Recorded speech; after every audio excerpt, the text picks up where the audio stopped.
Hi ನಮಸ್ಕಾರ ಎಲ್ಲರಿಗೂ ನಮ್ಮ ಚಾನೆಲ್ಗೆ ಸ್ವಾಗತ. ಇವತ್ತು ನಾನು ಮೊಳಕೆ ಕಾಳಿಂದ ಯಾವ ರೀತಿ ಒಂದು ಈವ್ನಿಂಗ್ ಸ್ನ್ಯಾಕ್ ರೆಸಿಪಿ ಮಾಡೋದು ಅಂತ ಹೇಳ್ಕೊಡ್ತಾ ಇದ್ದೀನಿ ಈ ವಿಡಿಯೋದಲ್ಲಿ. ಮೊಳಕೆ ಕಾಳು ಆರೋಗ್ಯಕ್ಕೆ ತುಂಬ ಒಳ್ಳೆಯದು. ಇದರಲ್ಲಿ ಫೈಬರು ಮತ್ತು ಕಾರ್ಬೋಹೈಡ್ರೇಟ್ಸು ಮತ್ತು ಪ್ರೋಟೀನ್ ರಿಚ್ ಇರುತ್ತೆ.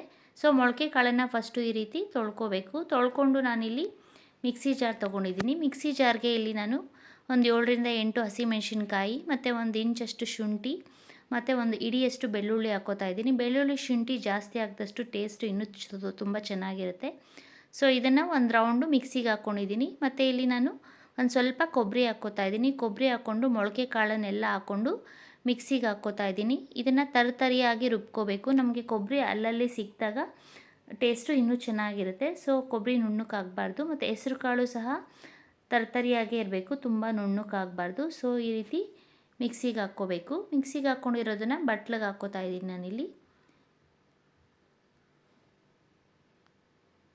ಸೊ ನೋಡಿ, ಈಗ ನಾನಿಲ್ಲಿ ಒಂದು ಈರುಳ್ಳಿ ತೊಗೊಂಡಿದ್ದೀನಿ, ದಪ್ಪದ ಈರುಳ್ಳಿ. ಅದನ್ನು ಸಣ್ಣದಾಗಿ ಹೆಚ್ಚಿಟ್ಕೊಂಡಿರೋ ಈರುಳ್ಳಿನ ಹಾಕ್ಕೋತಾ ಇದ್ದೀನಿ. ಇಲ್ಲಿ ನೀವು ಬೇಕಾದರೆ ಪಾಲಕ್ ಸೊಪ್ಪು ಮತ್ತು ಮೆಂತ್ಯ ಸೊಪ್ಪನ್ನು ಸಹ ಸಣ್ಣದಾಗಿ ಹೆಚ್ಚಿ ಹಾಕ್ಕೋಬೋದು. ಇಲ್ಲಿ ನಾನು ಕೊತ್ತಂಬರಿ ಸೊಪ್ಪು ಮತ್ತು ಪುದೀನಾನ ಸಣ್ಣದಾಗಿ ಹೆಚ್ಚಿ ಹಾಕ್ಕೋತಾ ಇದ್ದೀನಿ. ಇಲ್ಲಿ ಸಬ್ಬಕ್ಕಿ ಸೊಪ್ಪು ಸಹ ಬಳಸ್ಬೋದು, ಟೇಸ್ಟ್ ಇನ್ನೂ ಚೆನ್ನಾಗಿರುತ್ತೆ. ರುಚಿಗೆ ತಕ್ಕಷ್ಟು ಉಪ್ಪು ಹಾಕ್ಕೊಳ್ಳಿ. ಉಪ್ಪು ಹಾಕ್ಕೊಂಡು ಚೆನ್ನಾಗಿ ಮಿಕ್ಸ್ ಮಾಡ್ಕೊಳ್ಳಿ. ಉಪ್ಪು ಫುಲ್ಲು ನೀಟಾಗಿ ಮಿಕ್ಸ್ ಆಗಬೇಕು.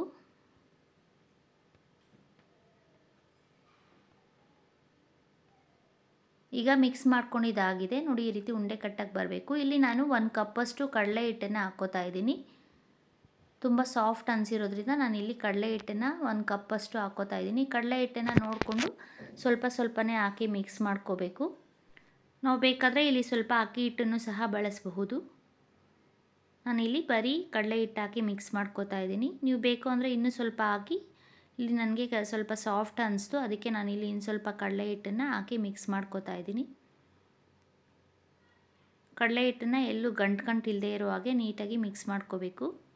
ಈಗ ನೋಡಿ ಮಿಕ್ಸ್ ಮಾಡ್ಕೊಂಡಿದ್ದಾಗಿದೆ. ನಿಮಗೆ ಖಾರ ಕಮ್ಮಿ ಅನಿಸಿದ್ರೆ ನಾವಿಲ್ಲಿ ಸ್ವಲ್ಪ ಖಾರದ ಪುಡಿ ಸಹ ಬಳಸ್ಬೋದು. ಇಲ್ಲ ಹಸಿಮೆಣ್ಸಿನ್ಕಾಯಿ ಬೇಡ, ಗ್ಯಾಸ್ಟ್ರಿಕ್ ಆಗುತ್ತೆ ಅನ್ನೋರು ಬರೀ ಖಾರದ ಪುಡಿ ಸಹ ಇಲ್ಲಿ ಬಳಸ್ಬೋದು.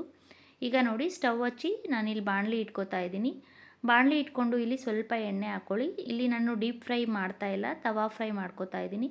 ಇದಕ್ಕೆ ನಾನು ಹಿಟ್ಟಿಗೆ ಇವಾಗ ಒಂದು ಸ್ವಲ್ಪ ಗರಂ ಮಸಾಲ ಹಾಕ್ಕೋತಾ ಇದ್ದೀನಿ. ಇದು ಆಪ್ಷನಲ್ಲು, ನೀವು ಬೇಕಾದರೆ ಹಾಕ್ಕೋಬೋದು, ಇಲ್ಲಾಂದರೆ ಬೇಡ. ಸೊ ಈಗ ನಾನು ಗರಂ ಮಸಾಲಾನ ಮಿಕ್ಸ್ ಮಾಡ್ಕೋತಾ ಇದ್ದೀನಿ.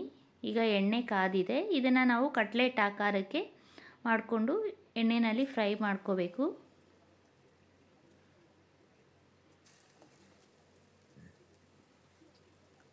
ಎರಡು ಸೈಡು ಬೇಯಿಸ್ಕೋಬೇಕು. ಉರಿನ ಮೀಡಿಯಮ್ ಉರಿನಲ್ಲಿ ಇಟ್ಕೊಂಡು ಬೇಯಿಸ್ಕೋಬೇಕು. ನಾವು ಜೋರಾಗಿ ಉರಿ ಇಟ್ಟಾಗ ಒಂದೇ ಸಲ ಬೇಗ ಸೀದಂಗೆ ಆಗಿಬಿಡುತ್ತೆ, ಒಳಗಡೆ ಬೇಯಲ್ಲ. ಅದಕ್ಕೋಸ್ಕರ ನಾವು ಮೀಡಿಯಮ್ ಉರಿನಲ್ಲಿ ಇಟ್ಕೊಂಡು ಎರಡೂ ಸೈಡು ಬೇಯಿಸ್ಕೋಬೇಕು. ಇದನ್ನು ಗೋಲ್ಡನ್ ಬ್ರೌನ್ ಕಲರ್ ಬರೋವರೆಗೂ ನೋಡಿ ಈ ರೀತಿ ಬೇಯಿಸ್ಕೋಬೇಕು. ಸೊ ಮೊಳಕೆ ಕಾಳು ಆರೋಗ್ಯಕ್ಕೆ ತುಂಬ ಒಳ್ಳೆಯದು. ನಾವು ಯಾವಾಗಲೂ ಸಲಾಡು ಮತ್ತು ಸಾಂಬಾರು ಮಾಡ್ಕೊಂಡು ತಿಂತಾ ಇರ್ತೀವಿ. ಸೊ ಈ ರೀತಿ ಡಿಫ್ರೆಂಟಾಗಿ ಕಟ್ಲೆಟ್ ಮಾಡ್ಕೊಂಡು ತಿನ್ನೋದ್ರಿಂದ ಹೆಲ್ತಿನೂ ಸಹ ಮತ್ತು ಟೇಸ್ಟಿಯಾಗೂ ಇರುತ್ತೆ. ಸೊ ನೋಡಿ, ಈಗ ಇದು ಕಟ್ಲೆಟು ಚೆನ್ನಾಗಿ ಬೆಂದಿದೆ ಎರಡೂ ಸೈಡು. ಈಗ ಕಟ್ಲೆಟು ರೆಡಿಯಾಗಿದೆ. ಎಣ್ಣೆಯಿಂದ ತೆಗಿತಾ ಇದ್ದೀನಿ. ಮಿಕ್ಕಿರೋ ಹಿಟ್ಟನ್ನು ಇದೇ ರೀತಿ ನಾವು ಕಟ್ಲೆಟ್ಗಳನ್ನಾಗಿ ಮಾಡಿಕೊಂಡು ಫ್ರೈ ಮಾಡ್ಕೋತಾ ಇದ್ದೀನಿ. ನೋಡಿ, ಹೆಸರು ಕಾಳಿನ ಕಟ್ಲೆಟ್ಟು, ಮೊಳಕೆ ಕಾಳಿನ ಕಟ್ಲೆಟು ರೆಡಿಯಾಗಿದೆ. ಇದು ಮೇಲೆ ನೋಡಿ ಎಷ್ಟು ಕ್ರಿಸ್ಪಿಯಾಗಿರುತ್ತೆ, ಒಳಗಡೆ ಸಾಫ್ಟಾಗಿರುತ್ತೆ. ಸೊ ನಾನು ಮಾಡೋ ವೀಡಿಯೋಸ್ ನಿಮಗೆ ಇಷ್ಟ ಆದರೆ ಪ್ಲೀಸ್ ಲೈಕ್, ಶೇರ್ ಮತ್ತು ಸಬ್ಸ್ಕ್ರೈಬ್ ಮಾಡಿ. ಇನ್ನಷ್ಟು ವೀಡಿಯೋಸ್ಗೋಸ್ಕರ ನಮ್ಮ ಚಾನಲ್ನ ವಿಸಿಟ್ ಮಾಡಿ ಮತ್ತು ಕಮೆಂಟ್ ಮಾಡಿ. Thank you.